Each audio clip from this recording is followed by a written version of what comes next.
hesitate to write sales on any slide I ever present to engineers, but I'll tell you how I ended up that way. And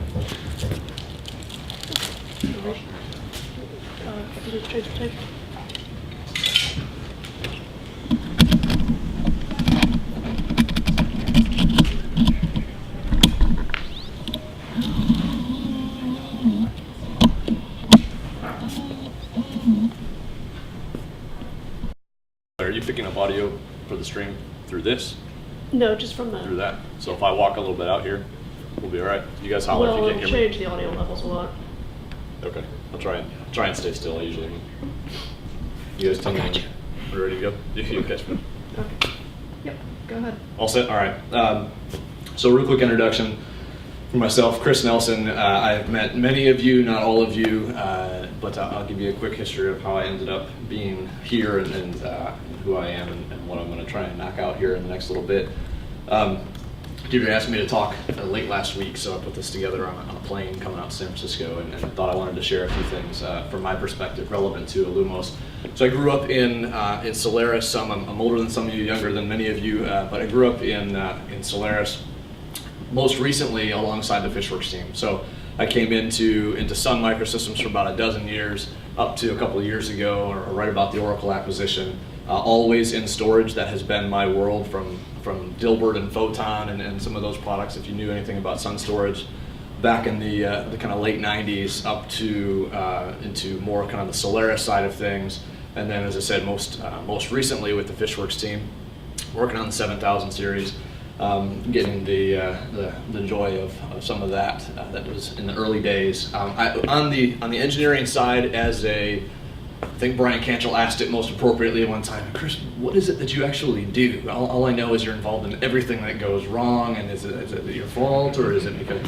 And I think it's mostly because there was a small team of us that were a kind of jack of all trades, and we were there in the betas, we were there in all of the mostly bad days early on, and then becoming more and more good days until the acquisition. Right? So anyhow, so during that process, I spent less and less time punching code and more time talking to customers. It has nothing to do with looks. They talk about people that look better getting out from behind the keyboard. Obviously not the case for me, but transitioned into kind of a pre-sales architecture, sizing, interfacing back to Bill and Brian and Robert and Brandon and all those guys, and did that more and more on the Fishworks product, specifically at Sun. An Oracle acquisition happened, and I got out of there fairly soon and landed at Nexenta, doing essentially the same role. And then to further remove me from the keyboard, I've recently kind of taken over leadership of the team for North America. So that director for sales engineering for North America. But my history is with you guys. My history is still very much in that space, in the illumo space, and I'm excited to be at a company that is building on this. So this is my intent for the next 20 minutes or so, and I intend to keep mine short and give Bayard the chance to talk more here shortly after me. My intent is to walk through real quickly, for those probably on the stream, I would assume most of you guys in the room know kind of what Nexenta is about. Bill Roth touched on a little bit of that earlier, but real quick highlights for those of you that this may be new for. Some of you have worn the Nexenta badge before I did, so for many of you this will be a quick review. A couple of innovations specific to storage, more or less, that Nexenta has done in the last little bit here. Observations and challenges from my perspective now, right? So again, I'm not the guy punching the code anymore, but I am out there in the field with a team of people who are trying to educate, most of the time, prospective customers about why illumos is the kernel on which you want to run your storage business, and the Nexenta piece on top of that. So what do I run into, what does my team run into, and my colleagues around the world when we're trying to sell a Nexenta storage software based on illumos into somebody's enterprise. And then at the end, basically, I'll steal my own thunder here at the end, essentially offer my team to you guys as a avenue by which you can access the field of our thousands of customers that we have. So I'll touch on that a little bit more later on. I didn't realize this slide built up. So real fast, Nexenta, history, where we come from, and there are other people in the room here you can ask if you want even more detail on some of this. Been around for several years now. Started selling products here just a few years ago. Still privately held. We're wrapping up a fourth round of funding now. News on that to come. Around 300 or so people, and just massive growth in the storage area, hundreds of percent year over year. We just finished our Q3 here last week, and the numbers are not yet very public, but they looked really good. Again, the play is the play. We take illumos, and I'll talk about when we're officially illumos, but the play is software storage. We sell no hardware. We utilize other people's hardware. You install ours onto other hardware, and then compete, as Bill mentioned earlier, against the NetApps and the EMCs and the other kind of legacy storage vendors. What do the pieces of software contain? So again, this is how does the work that many of you do across our partner companies and some of you that are in the community proper without being in one of the companies that have been on the panels and talking here today. What are the pieces that make up what Nexenta sells? And at the core of this, it should look very familiar to today's agenda and tomorrow. It's ZFS and illumos. Officially, just so that we're clear, if you know what Nexenta software, Nexenta 3. Blah blah blah, which is still what we're selling, is a highly adapted, bastardized, whatever version of Open Solaris. The 4.0, our official release of 4.0 will be purely illumos, so we'll get us back in line with Joint and Delphix and the rest of you guys. On top of these things as the core for us, packaging based out of Debian Linux stuff, then plugins and other pieces that we got on top of that, and then most recently, and I'll touch on some of these with the innovations, some kind of companion products that are additional softwares that build on what we have initially as what we call Nexenta Store, the main storage offering. So. Thousands of customers. I won't spend time on this. Is obviously a marketing slide, but we run across the gamut. So when I get to the point of saying, hey, through my team, through Nexenta, and I'm sure that the case is the same for some of the other companies here, as we get to that point, this is what I'm offering the access to, essentially, right? It is, hey, Chris, do you have in your financial sec? I'm working on something, and I think it might be relevant, but I want to get some input on what people, real customers, real enterprise are looking at. Do you have somebody that's running it at multiple petabyte scale? Well, yeah, I sit in Austin, Texas, and we just closed a deal with Home Depot to do 3 petabytes of backups, and then we're going to work their way up, right? So that's the kind of thing that we can talk to. So, and the last thing on kind of Nexenta and what it normally looks like for us. This is a normal deployment, means taking the Nexenta software, so illumos, obviously ZFS being a core piece of that, and all the stuff that we just talked about stacked on top of that, installing that onto bare metal, more often than not, although sometimes it's a virtual storage appliance, but if it's on bare metal, it could be a Dell server, a Supermicro server, an HP server, whatever the case may be. That's that Nexenta 1, Nexenta 2. Physically redundant connections to shared storage. So if you're thinking the Fishworks model, this is the 7410 or the 7420 type of connections. The controllers, physically redundant connections to the to JBODs, typically built with SAS drives and with the hybrid storage pool. Could be SSDs there as well. That is the storage appliance then, and then the front end connectivity, thanks to all the good stuff in Comstar and the NFS stack and everywhere else. Unified storage offering, right? DAS, SAN block, it's at the same time, file block. And then replication, right? A couple forms of replication. The most often used is based on ZFS send and receive. So if you're familiar with that, what is in that little gray arrow there, auto sync is just our terminology for some adapted versions of ZFS send and receive with some mile markers and things that we've added in there. So that's the way it's typically deployed. I did mention virtual, it's installed as a virtual machine, that because we're only software, you could put us locally as a virtual machine on an ESX host or Hyper-V, hypervisor, KVM, etc.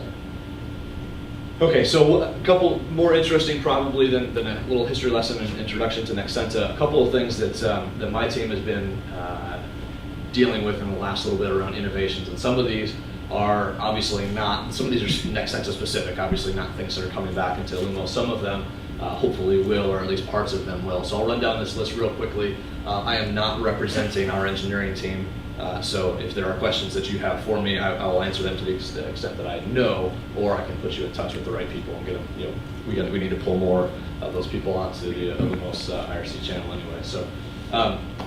So I mentioned with the official move from Open Solaris to illumos, so I already got to touch on that. Cloud archive, just some extensions essentially to ZFSN out into the cloud. So some of our customers that have their local internal storage sitting on a NAS or SAN with Nexenta, and then they want to do kind of some internal and then the backup to the cloud, can replicate then out to Amazon, to Google, or to OpenStack based cloud destination. So some stuff going on there. I didn't put a whole lot more. There's Nexenta Swift I mentioned at the bottom, but a lot of things very near, I think, the point of distributing some of the PRDs, if you want to call them that, but the definitions of what the work will be around Swift and OpenStack and some of those other things too. So if you've got work in that space and you're specific to the storage side of that you're interested in more, again, I can put you in touch with some people that can get down into the nitty gritty. And I've got some documents I saw here this morning that I think are about ready to post for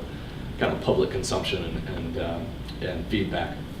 Namespace cluster, just a management front end to NFS 4.1 referrals. If you're familiar with that, the idea that you can have a single mount point, and behind that a bunch of other instances, other NFS mounts. And so as a user of storage, whether it's Nexenta, whomever, an NFS user, customers often say, I can't, this idea of we used to have downtime or a little bit of downtime at night or the weekends or some maintenance window, it's essentially gone, right? That doesn't exist anymore. Most of my customers now, and this was the case with Fishworks too, most of our customers say I can't take downtime, period. In fact, I can't even take a 20-second hiccup if I'm running a flight controller or some medical device or stock trading, right? There is no time that I can handle a hiccup of any sort. So this idea of names of NFS 4.1 referrals just means I've got a single mount point, all my clients point to that. In the background, we can do hardware migrations, we can do replicating data from one node to another, and hide all of that behind a front end so that our customers don't experience the changeover that otherwise might have to be required. Interesting one, another one, VSA for View, that builds on this idea that we could be deployed as a virtual machine. So specific to VMware View, which is their VDI play, we co-developed this with VMware, by the way, that little tag. This is not possible at Oracle if you did anything related to VMware at Oracle or at Sun, and then we went to Oracle, you know that got squashed pretty much immediately for their Oracle OVM. No offense to anybody that worked on that product. Anyhow, so this is something that we co-developed with VMware, deploy Nexenta Store as a virtual machine. Now you get to take advantage of the hybrid storage pool. You throw in some solid-state drives for the slog and for the L2 ARC local to that box. One of the issues that folks talk about a lot in the virtual desktop space is boot storms and things. Right? Throw everybody, 1,000 people trying to log into their desktop first thing in the morning. If you got to throw all those read requests out over the SAN, slam your back end. ZFS obviously would do a good job if it's got things cached nicely, but I still have to go across the SAN. If I put that data local right inside of the box, then I don't even have to traverse the SAN to get access to that data. So we get to take advantage of ZFS, of course, all of the pieces of data integrity and stuff that come along with that. ZFS Meta is probably the most interesting here, and I wish that we had somebody, one of the coders here to talk tomorrow. I don't think we were able to pull one together.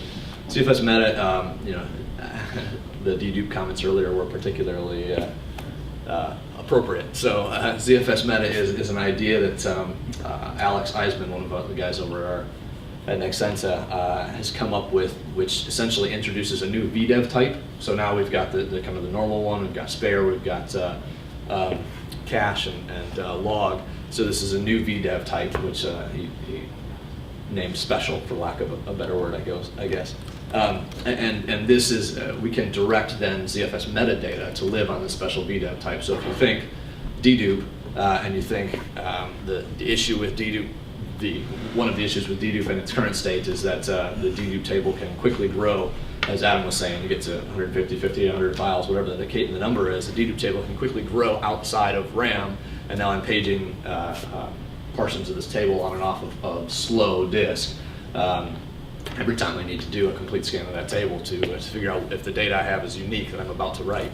So never mind deletions and some other things. So performance just takes a tank. Well, if I can dedicate a solid-state drive to be the location for my metadata, it's not as fast, of course, as RAM, but it can still be dramatically lower latency access to that data when I'm scanning the table, as opposed to going off to a spinning drive for that. Is it persistent, or is it meant to be not persistent by cache? It is meant to be persistent. Okay. Right. So what happens if you lose a device? One of the metadata devices? Yeah, so it's not, it's a cache. Not persistent now, that's coming. Right, yeah, sorry, good point, yeah. Yeah, but, again, this is one of those things where I think we've got the docs just about ready to get up. So as soon as we've got those, we can put it out. My understanding, Dan, I talked to Bill earlier, is that our intent longer term is to get this put back. So this may be one of those cases where it shows up, on a publicly shipping thing for time to market, and then, but it's something that we all want to put back to the community, get the additional exposure and input and continued improvement around this. So it doesn't solve dedupe, but it is a good step forward, I think, in that space for especially larger pools. So more to come on that, but that's one I think we can talk to a little bit more in the community as we're getting closer to having that available. Nexenta, Swift, and Hadoop. Some news coming in that space too. So some stuff. There's more going on. I think with Bayard and Dan here talking, especially one of the things that I talk about regularly with customers. Before I jump to that, one of the things I talk about regularly with customers is the amount of collaboration that's happening, that I'm aware of, just at the engineer level, between Joints and Delphix and Day here coming online, and Nexenta as well. So that's particularly key. When I especially walk into some place that I represented Oracle or Sun for at one point, and I'm saying, hey, that's dead. It's dead, and this is the right place to put your data now. I can point to the facts of what Adam was saying and Brian has said in other talks and things, and say, hey, listen, the innovators, not to slam anybody that's left at Oracle, there's still obviously some very smart people there, good friends of many of ours, but the innovators, a lot of the original ZFS talent, a lot of the original, et cetera, are now in this community, and this is what we're building on, and this is what we're banking on going forward. So that's a very strong message. So a couple things from my perspective, watching time here. What are the types of things? I got 5 of them here, 3 on the slide and 2 more on the last one, that I run into or my team runs into when we are trying to sell an illumos and CFS-based storage appliance. It's not an exhaustive list, but a couple of things that we run into on a regular basis. And I present these partly to give you a view into our world, and partly to offer brainstorming. Right? Any ideas that you have in this space are particularly interesting to me, because it makes my team's job easier, and we have the ability to get more of the illumos foundation into our customer base, and therefore into the community. So I'll run down these real quick just to kind of spell them out, but if you have any questions on these, you shout them out or talk to me later. One is just education, right? I spent a lot of my time, I did when I was working with Fishworks, I do so after that, and now especially at Nexenta, I spent a lot of my time walking into environments that maybe have heard of ZFS, but they don't know what's different about it. Why would I go from NetApp, I haven't had a problem with it for the last 10 years, other than they keep trying to make me spend more, to some new file system that I'm not familiar with. And so it's starting from ground zero and talking about the placement of data, the checksums, the parent checksumming the child, and it's spreading this type of stuff apart. It talks about the number of the way that we SHA-256 and the scalability of 128-bit, and working our way from the bottom up. And one of the things that we run into, and I was talking to Bill Roth, and obviously he heads up our marketing department earlier, so one of the things that we run into is when you walk into a university, or somebody who's an academic, or somebody who's got a background in kernel development or something like that, that resonates, right? Those things resonate with a techie guy or a smart guy or girl for that matter. When you talk to a CIO, maybe when you talk to a CFO, not so much, right? Then they think numbers, and we were talking about that earlier in some of the panel and stuff. They're thinking dollars and cents. So what I was talking to Bill about is how do we translate some of the studies that have been done around all the benefits that ZFS brings to data integrity into financial risk to somebody that's still running on NetApp for another year or 10 years or whatever the case may be, or EMC, or you pick your poison. So that's one. Education of customers is something that we just do on a regular basis. I threw up a link there to a handful of white papers that I've written that mirror very much some things that I've written back at Oracle. Sizing ZFS, Brendan and I have talked about this kind of stuff for years now, but one of the notions of ZFS especially, but any kind of more advanced caching algorithm that comes into file systems these days, is knowing if I want to have low latency access to a subset of my data, if I know what data that is and I can put that or pin that into a particular location that I know is on a low latency media, great, performance is fantastic. But if I don't know, if I've got a 30 terabyte database and I don't know what segment of that data is the stuff that I'm actually going to be churning on regularly, and say I put 128 gigabytes of RAM into my server, the front end, the controller, is that sufficient? Or do I actually have 250 gigabytes of data that's hot, or it needs to be, that I'd like to have in a low latency media, and therefore I'm going to be paging things in and out to do that. L2ARC obviously helps there, but how do I know that enough L2ARC will be enough? After the fact, I get to take advantage of dtrace, and I get to take advantage of other performance monitoring. But before, when I walk into a customer environment and they're running EMC storage and they're running, a non-Solaris OS, how do I actually go about tackling that sizing measurement? Because one of the financial benefits for ZFS is to say you don't have to buy all these high-speed drives necessarily, or as many of them as you would have before. So figuring that out is something that my team has to deal with day to day. And most of the time, we're relying on empirical data and experience and things that we learned at Sun and all that kind of thing to pull that together. So if somebody's got brainstorming ideas during a hackathon, even for something that we start to throw together, obviously cross-platform, that type of thing is always of interest. Third-party integration, we talked a little bit about that earlier. Adam brought up a good point about the situation we ran into at Sun with LSI. We've got some work to do in the SIF space and SMB space with Gordon at Nexenta. Hopefully we'll be contributing a lot into that space, which will be good. Tuning, this is one that we talked at Fishworks quite a bit about over the years. This is my programmer's goal. In my head, this is the way it works for me. Having dtrace to identify a tunable that we should change is awesome, because there's no other operating system out there that gives you that visibility. In my mind, that's half the step. You're halfway there, because it still means that somebody has to come in and do analysis and figure out what tunable that they need to go change, and then make the change, and then analyze afterwards to see if indeed that, to confirm my pre-analysis. The ultimate is a self-tuning system, right? The ultimate is I have the ability to gather the data. I know what data I need to gather, and thanks to you. And now I go in there and I make that adjustment automatically. And when we get to the world of ZFS, we know that there are things there are some prerequisites to allow some of those things to happen. Like, for example, picking the right ZFS record size means I need to monitor the actual I/O size that my client's been doing. Well, if I wrote all my data initially in at a different record size, we need something along the lines of BP rewrite to be able to allow us to go back and change data at rest. But that's a programmer's goal. So as you guys, a couple of these things, just thoughts of people that still get the benefit of sitting down and writing code. As you think about you writing in a tunable or parameter that can be changed in some piece of code that you're writing, I would encourage, just from being on the front lines here, I would encourage you guys to think through how do I actually make it so that this can be automatically, I hate that term, but I put it up there anyway, adjusted so that it's not another thing that I need to educate somebody how to go understand and change along the way.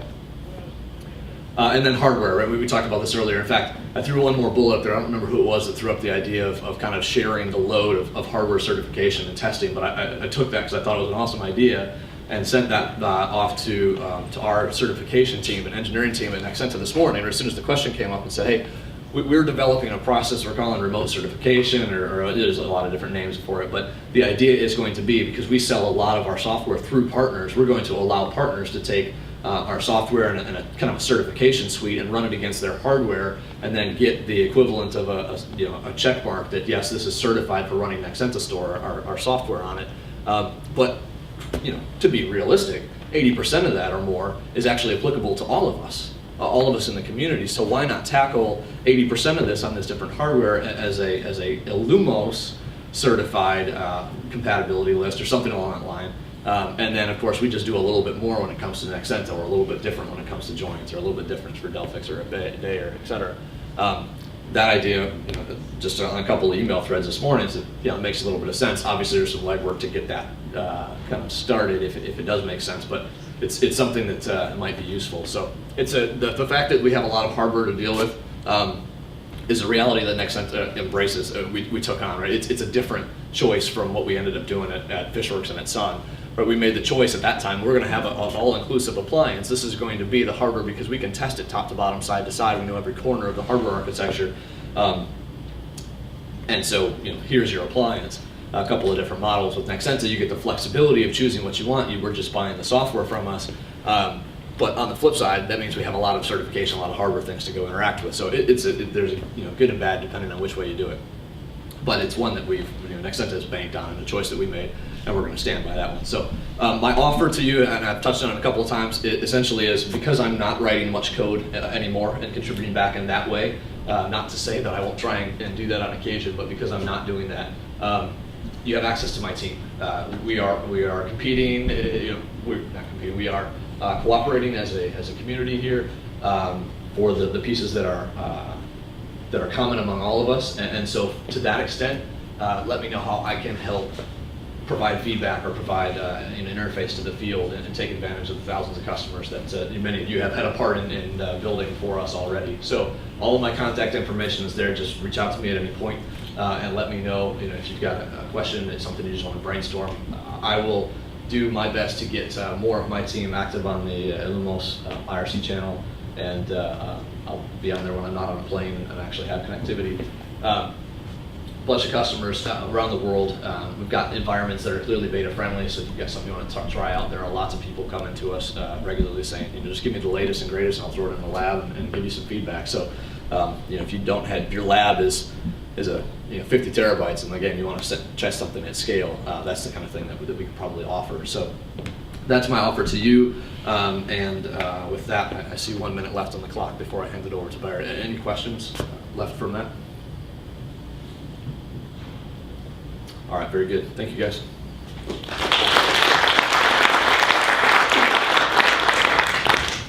you just leave the laptop for me then? Yes, you got it. You are. Okay. Sure. My name is Bayard Bell. I work for Nexenta as a software engineer. I'm going to talk about how to get involved in illumos, which is partly semi-autobiographical. I learned Unix in the late 90s by way of a Sun membership, which was a great package. Sun had, you pay flat fee, all the courses you can take in a year. I took 12 and ended up an SA at an investment bank, with therefore a very large-scale, high-value production environment. And on the basis of that, kind of got exposure to systems programming. I saw as part of that also the sort of transition from Solaris as the core enterprise of Wall Street to Linux, which was generally dismaying and distressing. And as kind of, irrespective of that kind of professional trend, I still kind of retained a love for Solaris. So in leaving banking, I was interested in working in primarily computer security. But discovered that as part of being in a master's program, I was able to participate in Google Summer of Code. And through that, I found illumos as a participating program, and discovered that there was these kind of incredible opportunities for mentorship and knowledge sharing that were far more expertise than I had available to me previously working in Unix. And so I jumped at that. And I didn't actually end up getting a GSOC slot, but I was fortunate enough to get a mentorship under Dan McDonald working on IPsec. And I ended up partly just because of learning how to learn about dealing with source code. I ended up sort of mentoring the official GSOC students. And so I spent actually mostly not the summer, but the following fall working on a project with Dan. And out of that ended up getting a job with Nexenta as a software engineer. So what I'm talking about is kind of how one gets involved, why one gets involved, and kind of along the ways how one can understand illumos as a culture, and how to kind of navigate that culture, understand its values, and understand kind of then how to establish oneself. So my first contribution was actually almost accidental. I was doing some lab work, trying to get NFS v4 running with Kerberos. And I discovered there was an issue where dependencies weren't being installed, and I didn't understand why. So I ended up, I believe, going on to IRC, on the illumos channel, and saying, hey, I've got this kind of weird issue. Can somebody help me understand this? And Rich Lowe promptly popped up and said, oh, well, here's your problem. Package depend needs dependencies to be declared in ELF. We have this legacy deprecated interface that allows some kernel modules to not declare according to the standard. This has been deprecated since Solaris 2.6. How about you run along and help us out with this? Get the bug filed. If you could, fix the bug for us. And so I jumped at that. And I was kind of overwhelmed actually by the amount of support that I was able to get in getting through that first contribution. So I had Rich walking me through defining the problem, giving me making sure my understanding of it was very clear, making sure I was able to understand the mechanics both for how to fix it, how to identify existing modules that didn't have the modern standard of declaration. I found that having a very well-defined problem definition that I could communicate clearly helped me get through the review process. I found, actually the first person that responded to me was Adam, saying, you need to help me also make this reviewable. I was touching dozens of kernel modules, so I had to do some kind of cleanup for readability, and then getting through RTI. Fortunately, that didn't prove remarkably painful for me. So I think there were a few things that I took away from that. One was just your first contribution, you need to be willing to understand that you're establishing yourself. You have to do work that the community sees value in to get that kind of feedback and direction. I was lucky in that it was a bug, and I had somebody like Rich who was very clear in saying, you know, this should be fixed promptly, and walking me through it. So the kind of key points that I found that I had to take on were, again, first of all, presentation. So provide a clear problem definition.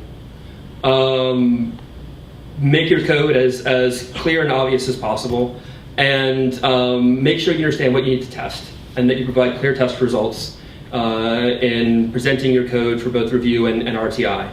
I think one of the biggest pitfalls you can have as an initial contributor is you cannot assume reviewer interest. You have to demonstrate utility. And I'll talk in a minute about why that is. Also, be very clear about what you know and what you think versus what you aren't sure about or believe. And so don't assert when you mean to ask. That's true both in terms of offering a contribution, but also if you're getting involved in the review process. When providing feedback, if you don't know something, if you have a question about why an outcome is as it is, ask. One of the most difficult things that we've had in maturing the review process, at least from the perspective that I take, is people not kind of identifying the level of expertise that they're bringing to a review. So somebody might pop up and say, well, I think this should be the answer. But really, it's more a question of, I don't understand why, based on my understanding, I think this should be the answer, but this hasn't been arrived at the answer. Please explain this to me. So there's a very distinct kind of pedagogical function that happens amidst reviews, that reviews have been intended to facilitate, but that you have to very clearly distinguish if that's how you're choosing to participate. And if you jump in instead and are argumentative and overly assertive, you get a reputation for that very quickly. And you will find that it is much harder to put contributions forward and have people respond to them productively and promptly. And that is fundamentally how the contribution process works. You can't assume reviewer interest. You have to to demonstrate it and solicit it and facilitate it. So jumping back a bit, part of what I mean to say is also that this represents, speaks to what defines illumos as a OS development culture, distinct from other projects. I say this all provisionally. There are plenty of people in this room who I'm sure have views on this. I welcome feedback, even outburst. So quite apart from the technology that has been made available in open source, there is something about the methodology of innovation that I think illumos stands for. And I think some of these things that I'm saying about the contribution process are effectively reflective of this. The illumos community is both volunteers and commercial. And that also means that the product is therefore very, very close to production. There's something else I think is very important in understanding how reviewers respond. Reviewers tend to be conservative because this is what they're running their business on. They have customers that are paying them money to run this software. And so you have to explain very clearly why you think your code is going to make things better. And so a lot of these things that I talked about in terms of problem definitions, testing, illumos doesn't have, I don't mean to say that we're not experimental, but you have to be very, very clear in showing that you've understood a problem in kind of a very material kind of way and are trying to limit your change to something that does make, preferably production, better. I guess the other thing that just kind of picking up on a thread that I've heard elsewhere today that makes, I think, illumos distinct from Solaris in particular is embrace of commodity. The business models that the illumos community has generally come up with thus far is we're not trying to sell a systems package with a large margin on top of it. In Nexenta's business, we're taking commodity hardware, we're putting a software bump on top of that, and that's changing the economics of storage.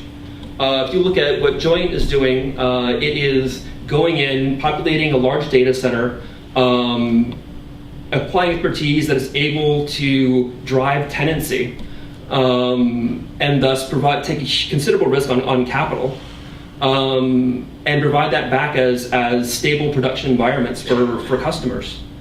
So that necessarily means that we're not really all that interested in things like Spark that are very largely just large hardware price tags.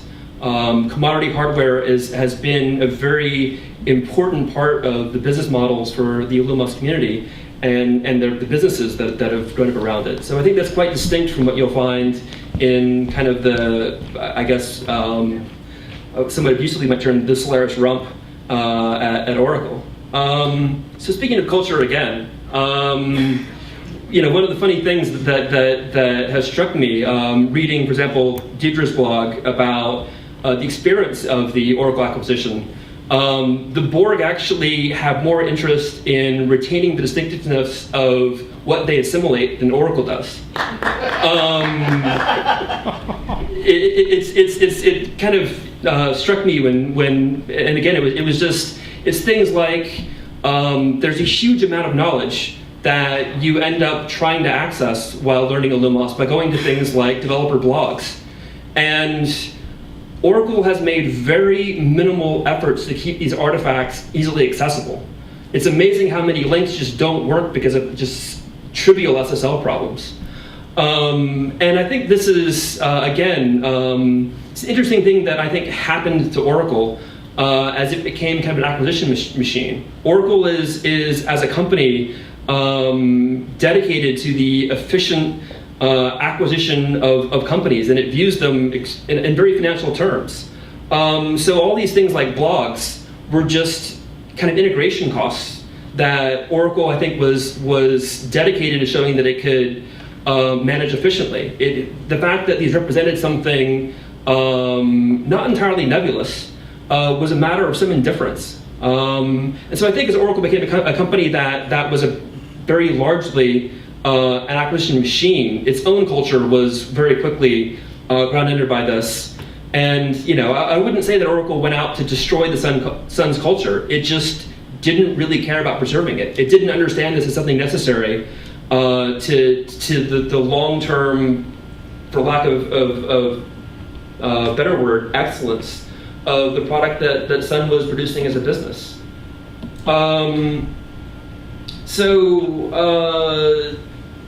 I think part of what has made illumos kind of prosper is people who have left Oracle wanting to preserve that culture, but also adapt it. I mean, I think it's hard to escape the conclusion that the last 10 years at Sun were difficult years. And so people have very clear ideas about how to still make things better while still keeping this essential continuity. If you are reading through the illumos pages about contribution, you will find these elements of continuity, like references to Jeff Bonwick's paper on, or really, I guess, internal manifesto on the quality death spiral. These things are very important still in understanding how people are looking at your changes when you're coming from the community and trying to put things forward. The license point is somewhat incidental. It's actually a conversation I had with Simon Phipps some months ago. In general, licenses are sort of constitutional documents. They're not just contracts for open source communities. They define essentially how the software is an asset and how it can be reused. In the case of BSD, there's something that very important that it's done by allowing free usage. But it also means that there's going to be a degree of separation between what's actually being used in production by companies like NetApp and what actually is in the free BSD source code, because there is no requirement for this to be put back. It's a bit more complicated with GPL. I'll kind of avoid analyzing that just because it is an incidental point in the end. So I think that the thing that this kind of leads me to say is that so contributions are understood very distinctly in terms of production, I think. And the Sun tradition, I think, is that this must be in terms of understanding the workload that the code actually undertakes, and it has to be measurable. It's a fantastic way as well of making a community less dysfunctional, where you can just say, okay, do you understand the problem set? Can you show me the numbers that actually show the improvements here? Maybe you think your code is prettier. That's not really of interest in a fundamental way to us.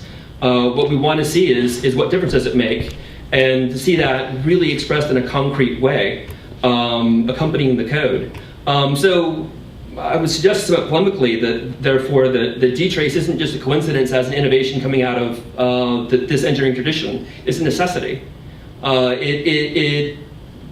It actually provides a general basis for this ability to assess work and to measure its efficiency in software and together with hardware. Dtrace, I should quickly say, Adam has kind of punch listed recent innovations, but there's a huge amount of innovation in illumos that is interesting, I think, and again shows the sort of production orientation that illumos represents. MDB, I mean, we have a kernel debugger. Some places that's controversial. We have FMA. It's not just that we have, again, I want to say things like ZFS or dtrace as just single headline items. There actually is a fairly broad portfolio of things. K-stats have come up quite frequently today. I'm very glad to see. Yeah, I think that having laundry listed, I'll just jump on ahead. And again, just wax a little philosophical here by way of Plato. Which is to say again that one of the ways that we try to, or that I perceive illumos as avoiding some of the dysfunctions at times of open source communities is this emphasis on understanding the nature of cutting and being cut. as distinct from what I would call kind of code cradleism, which is just looking at code and is the code itself expressive? Is the code itself kind of on its own sort of regarded as this sort of aesthetic work?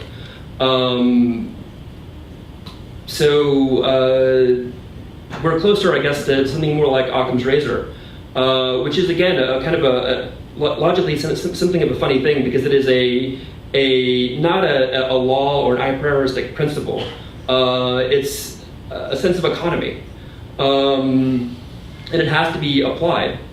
So measure twice, cut once, and argue and churn a lot less.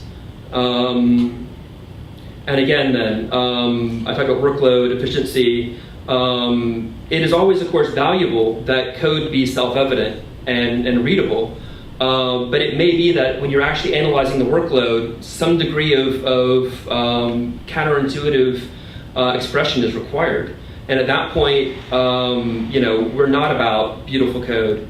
Where the code has to be complex, you have an obligation to explain it in terms of comments and problem definitions. Because at the end of the day, what also, because our chief vehicle of contribution is review and RT advocacy, it's not that it has to be beautiful to the eye, but it does have to be efficient in terms of, it again needs to relate to the problems people are trying to solve with illumos. And it needs to command attention. And it needs to show respect for people's time as reviewers. One of the things that I think probably you'll gathered is most of the illumos community companies are growing like houses on fire. You're seeing companies that are growing 3 times, 4 times annually. Engineering attention is extremely valuable as a commodity. And so reducing the amount of attention from reviewers who are trying to work on core business problems for their employers is an extremely important kind of principle to bear in mind. It's just a matter of respect at some level for the people that are ultimately going to be judging your code. And advocacy is ultimately kind of supposed to be the guarantor of this. I haven't explicitly talked about the contribution process, but ultimately, advocates are supposed to make sure that reviews have engaged appropriate levels of expertise, and that the code is adequately tested and well presented fundamentally to get through adequacy. So this leaves a certain amount of, again, inherent conservatism. And you have to be, I think, aware all throughout that the burden is on you as the person putting the code forward.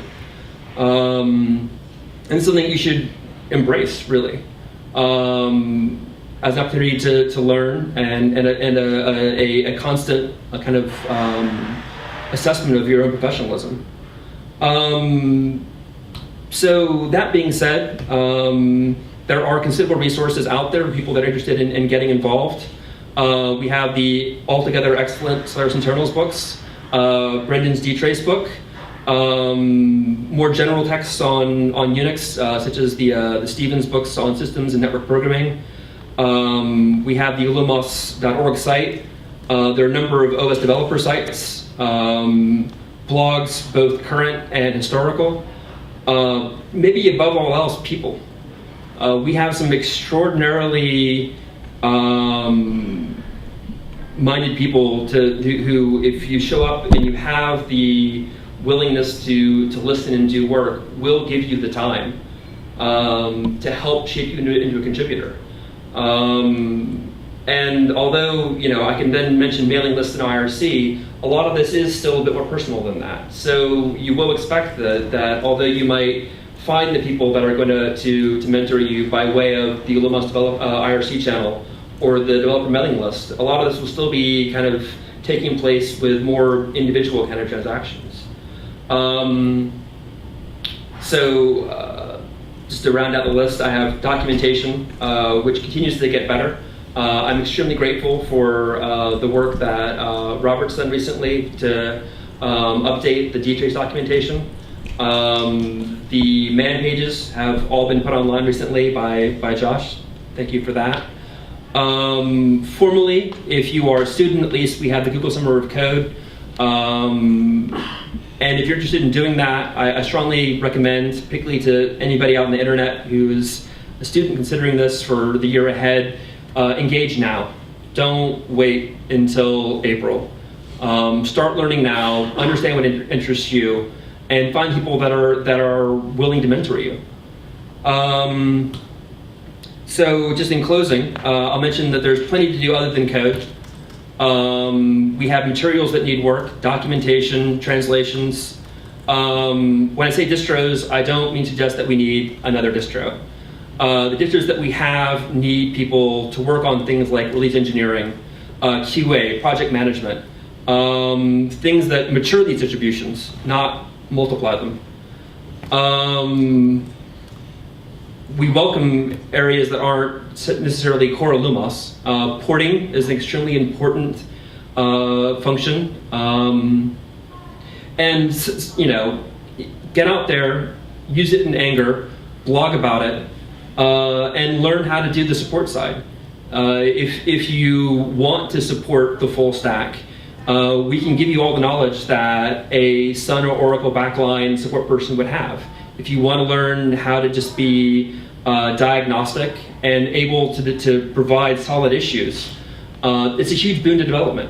There's nothing more magical as a developer than finding a clearly presented support history and a solid issue definition, as opposed to having to fish around and ask, what do you really mean by this, and can you help me find some data? And if you're already established as a contributor, then one of the greatest things that you can do for the project is mentorship.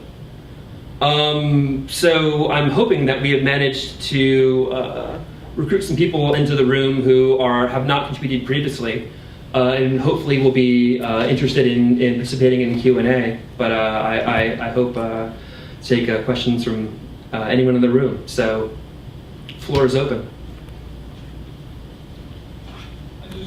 I just want to point out that for anyone who's going to be around on Wednesday, we have the illumos hackathon, and there'll be an opportunity to actually try the process live.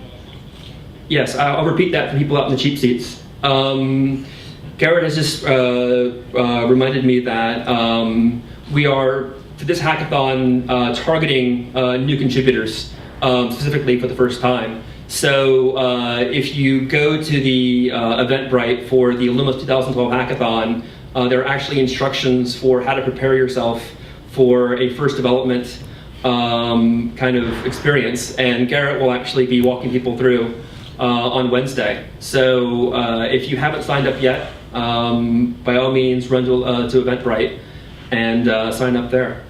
And if you have questions about that, let me know. So there's some initial preparation work that can be done to make that more productive.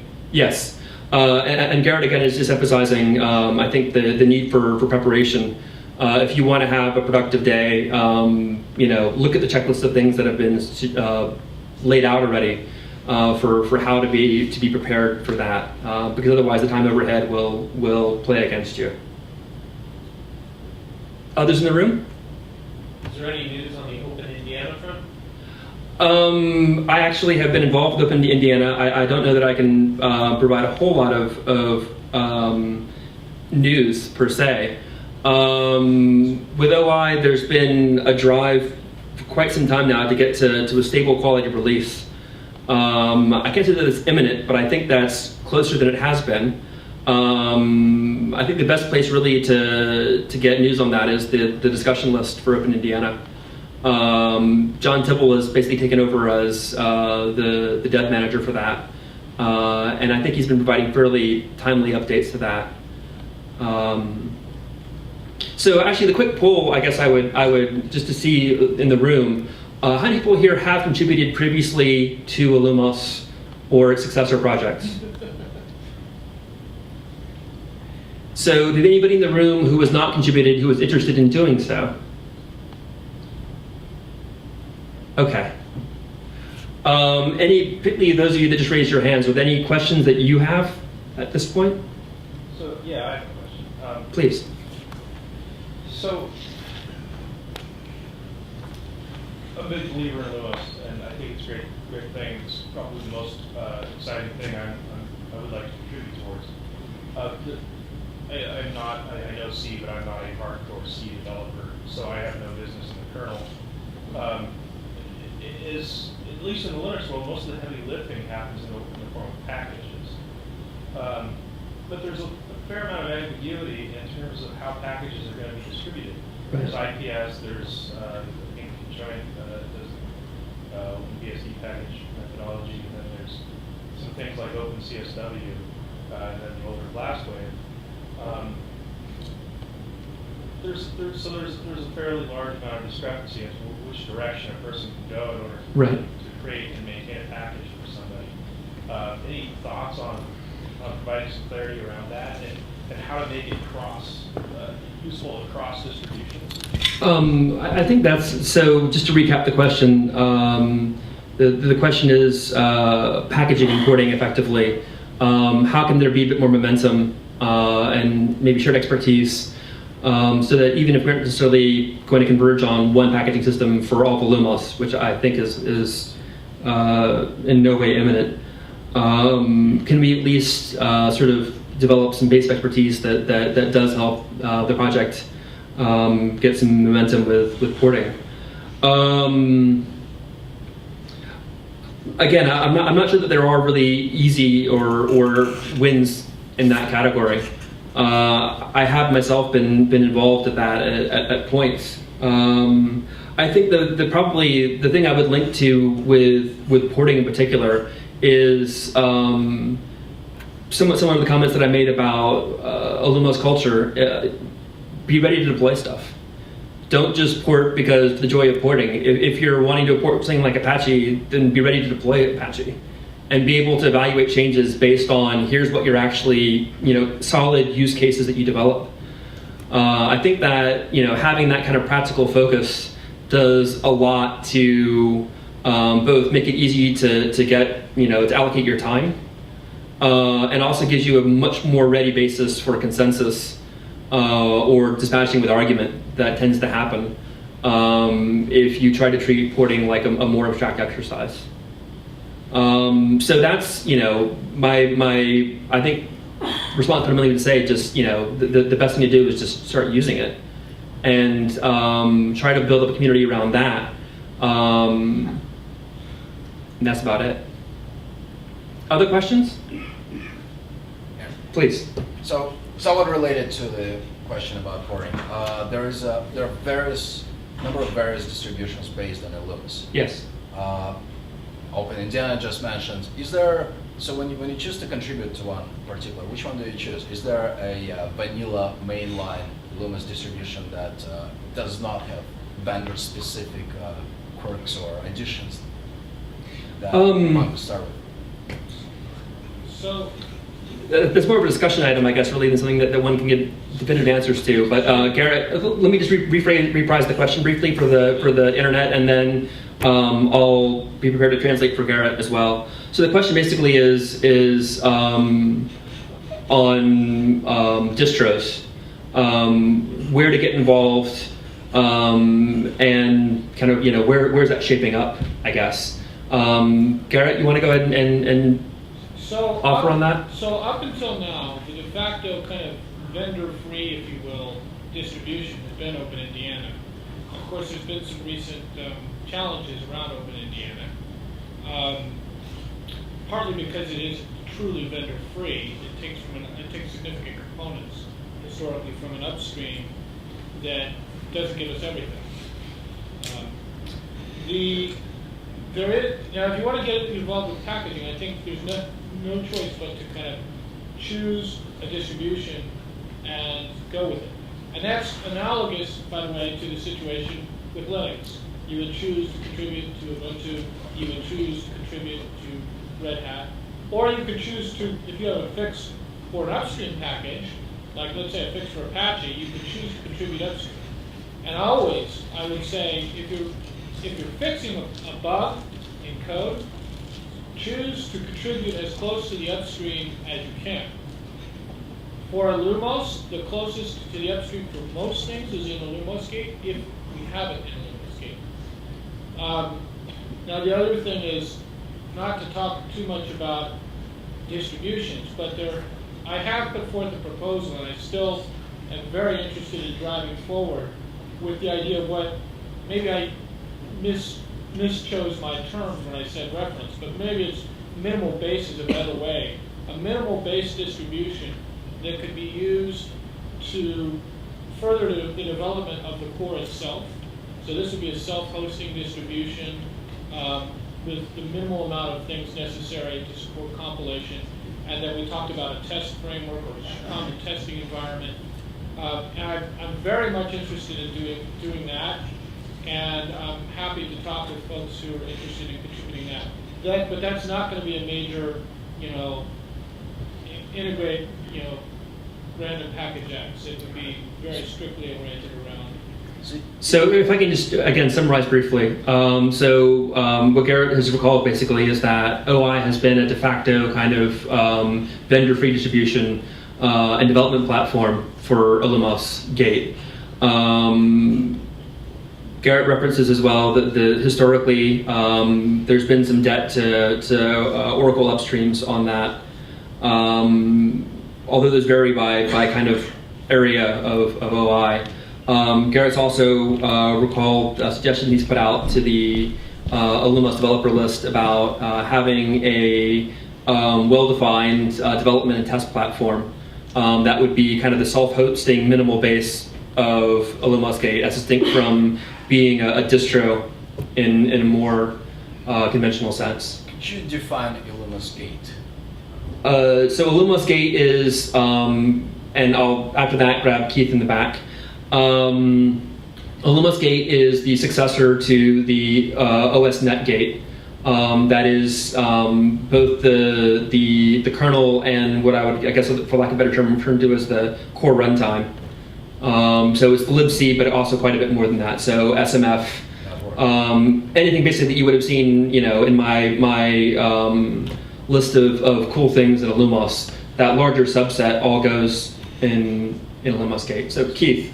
Yeah, I just wanted to reiterate a piece of Garrett's answer that I think, is definitely the right answer for most of you who are kind of approaching this from a direction of, historically, in other places, I would mainly be interested in contributing packages. I'm not interested in hacking on the contents of a illumos gate, or that's not my expertise.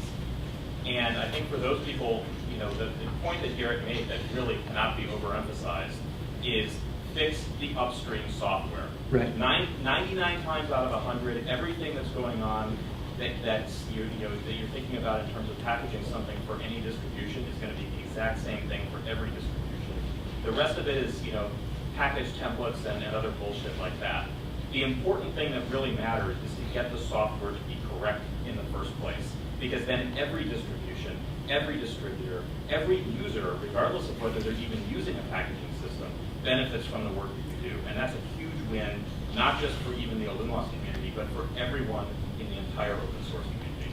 Yes, so again, for the benefit of the internet, the point Keith has very emphatically made, with which I would emphatically agree, emphatically agreeing with Garrett, is that if you are engaged in packaging and porting, the other significant kind of face to have is the upstream development community. So if there are things that are broken in code, broken in the build system, by all means, get in touch with the upstream, have them fix it, because that is, beyond just the scope of distribution. That should benefit everything that's part of the port target, which should certainly not be defined in terms of a distro per se.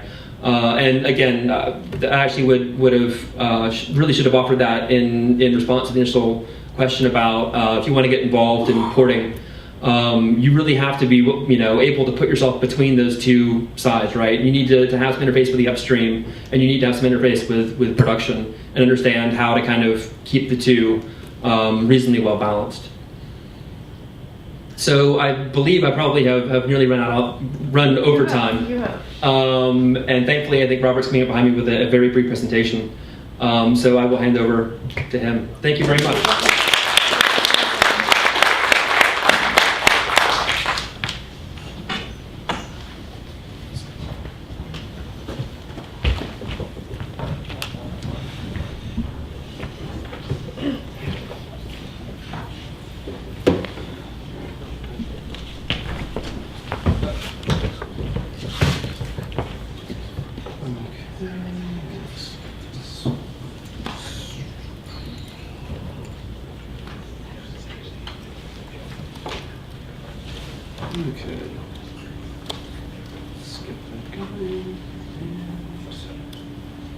Great, okay. So I know it's warm in here and most of you are really interested in the beer, so I'll keep this short and to the point. So basically we're asking, you've heard a lot about illumos today, so what do you do next with illumos? So we're going to focus on this in just a few different points of view. One is just, I want to go ahead and use illumos. The other is getting more information, and the last is helping out. Most of this is stuff that you've already heard, so keep this kind of short and sweet. So starting off with the different distributions. Basically, first one I'm going to talk about is just OmniOS. OmniOS is done by OmniTI. It's a great general purpose server that kind of models out of the kind of just very traditional, what you're used to. It has no desktop bits, no X11, so if you're looking for a desktop, you're not going to find it there. You can go off and enjoy the pains of building X11 yourself, but that's what that is. It focuses on having a lot of the very recent and kind of up-to-date packages there, so you have stuff like OpenSSL 1.x, GCC 4.6, and a lot of other stuff that they've kind of gone and put a lot of effort into doing there. If you're also interested in commercial support, that is something that they also provide and offer. So for some people, that is something that they require for various reasons, so that's there. Kind of my summary here, basically, if you're looking for a general purpose server, and you don't care about X, this is kind of something you should really strongly consider. So next is OpenIndiana. We talked a bit about OpenIndiana earlier today. It provides both desktop and server environments. So if you want X11, you want to run a GNOME, that's there. If you want to run your favorite tiling window manager, whether that's me or E17 or whatever it is these days, that's there. This is probably what I'd say is closest to what OpenSolaris once was. So if you have OpenSolaris 2009-06 sitting around and you realize it's still sitting there, it's kind of old, but you really like it, and but you kind of want to update it a little bit because it hasn't really seen much love, then OpenIndiana is definitely what you want to go for. It's definitely also, if you're looking for a desktop, it's hands down what you would want to use. I mean, none of the other kind of big distributions out there are really going to be able to give you that. So there's also SmartOS. SmartOS, as we've kind of mentioned today, is designed as a hypervisor. It doesn't look like a traditional server. It doesn't act like one. You're a global zone. You don't install packages in it. So it's just going to feel very foreign if you try and use it and expect it to behave like everything else. It has lots of enhancements in there for basically making running zones and VMs easy, just kind of lots of tooling around there so you don't have to kind of finagle around what's the zone config syntax, and just kind of the notion of, there's kind of notions of data sets and just things to make your life easier. And if you're looking to run a bunch of VMs or zones, this is probably what I would go for, but I'm biased. So really, just getting started. So all of you who have a laptop sitting in front of you, or have one in your, how many have some kind of virtualization software? Like VMware, VirtualBox, Parallels, whatever you want. So getting started is actually pretty stupidly easy these days. You don't have to go around and find free hardware sitting around. You don't have to go say, okay, well, I got this old 486 that's sitting around and hey, it can do the job. But instead, you can just go download an ISO, a USB image, and just fire it up. It would probably take you, before you could get to beer, you could probably have something up and running. That would be my bet. Of course, you can also run this on hardware. And people have asked, what hardware is supported, what's not? We actually have a hardware compatibility list that's built from the gate itself. So if you're wondering, is my random PCI card supported? The answer is either yes or no, and it knows there. For example, everything from the most recent Intel 10 gig NICs to even old Sound Blaster Audigy cards are sitting in there, because I stumbled across that yesterday. Yes? Suspend and resume. Suspend and resume? What about that? Does it work? I can't comment on that for what? On some platforms, yes. The question was, can you suspend and resume in general? And the answer is on some laptops, yes. So, yeah. I would strongly encourage you to just double check with your distribution on any additional hardware requirements they might mention. For example, SmartOS does not ship a 32-bit kernel, so if you do not have a 64-bit compatible processor, for example, that would not work. Note that not shipping a 32-bit kernel does not mean you can't run 32-bit binaries. It just means that you can't run something that can't run both 32-bit and 64-bit. So there's also a bunch of commercial options, which are traditionally in the form of appliances. Most of these have been talked about today in various ways. Nexenta puts out a NAS appliance called Nexenta Store. Delphix is doing a lot of really interesting work with database virtualization, and I'm sure you can kind of track down all these companies out there and they can kind of talk to you. Joyent has their own smart data center product, which is designed around basically just building up cloud in your, whether publicly or privately, in your own data center. And again, if you want more information, there's plenty of people around here who would be happy to give it to you. There's even some other people here who are doing their own things which aren't public yet. I'm sure if you buy them enough drinks tonight, or get them drunk enough, they might be willing to say something about what they're doing. Reaching people. So we talked about this a bit earlier. So kind of the first thing is mailing lists. There's a bunch of different ones. There's kind of discuss and developer. It's worth noting that if you have some kind of just general question, just you want to know more about the system, email discuss. That's the first point of contact. If you're not sure where something should go, it goes to discuss. Developer is really only for code discussions and technical questions. A lot of people are on that just because they're trying to deal with code reviews and get work done. So in general, if you have some kind of question, you want more information, discuss as the starting point. There's also special interest lists, depending on what you're interested in. So there's one for ZFS, there's one for networking. The dtrace community has their own dtrace mailing list, which goes across all the other communities. So it includes people who use OS X, FreeBSD, NetBSD, Linux, and the like. There's a plethora of IRC channels. All of them are on irc.freenode.net. There's illumos is the main one if you're using illumos itself. If you have a question about something related to a distribution, there's a per distribution IRC channel. There's also, each distribution has their own set of mailing lists and their own set of discussion aliases. And kind of the one thing I want to just remind you is, remember, don't be an asshole on these, because if you are, then no one really is going to help you, and none of us are paid to help you. So once you're a company's customer, then you can be an asshole, and then they're paid to help you. So. Documentation, as you mentioned earlier, there's a bunch of the manual pages are online at illumos.org/man. There's a wiki, which is mostly focused on using Illumos itself and building it and parts thereof, which is on wiki.illumos.org. There's the dtrace guide, which is at dtrace.org/guide. There's a bunch of other docbooks that are being updated for Illumos. This includes things like the old Solaris system administration guides.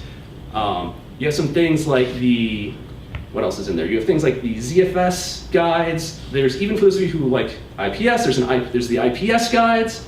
And there's plenty there for people to kind of go through and help make current and relevant to Illumos. Finally, contributing. This is kind of talked on earlier. Basically, there's a bug tracker, there's source code. Really, the best way is to use the system, play around, find something that interests you. If you have an idea, go ahead and make it happen. And once you have some kind of prototype, then let's talk about it. So, really, that's it.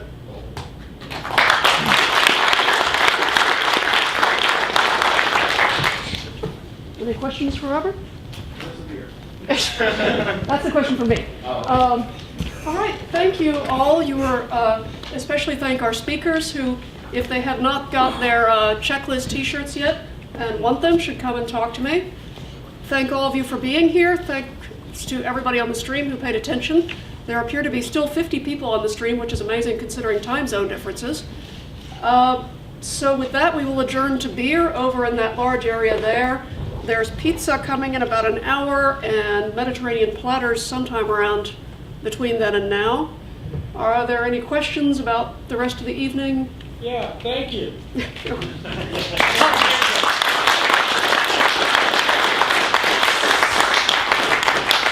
Tomorrow, back in this space and on the same stream, will be ZFS Day, which will be not just Illumos, but also all the other platforms on which ZFS is being made to work or is already working or aspires to work. So I would urge anybody who has an interest in ZFS and its future to be here. The party tonight will go on till about 10 in that area over there. We're expecting a bunch more people. I've billed this as the second annual Solaris family reunion, but basically anybody you know who would be interested, who is part of the family in any way, please tell them to come. They're very welcome. Hopefully we won't run out of beer.